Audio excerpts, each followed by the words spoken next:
Вкусни, сочни пържолки на тяган с гарнитура гъби в сметана. Голяма вкусотия. Пържолките предварително само ги начуках леко с острието на сатъра по 1 см дебели.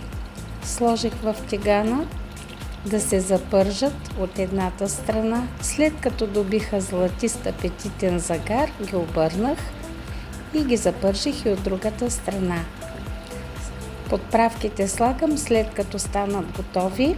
Сол и черен пипер е достатъчно на хубаво месо.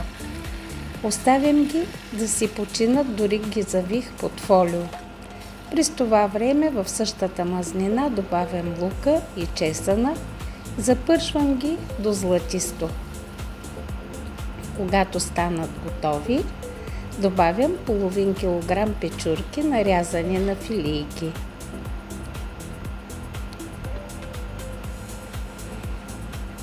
Разбърквам хубаво, добавям сол и черен пипер.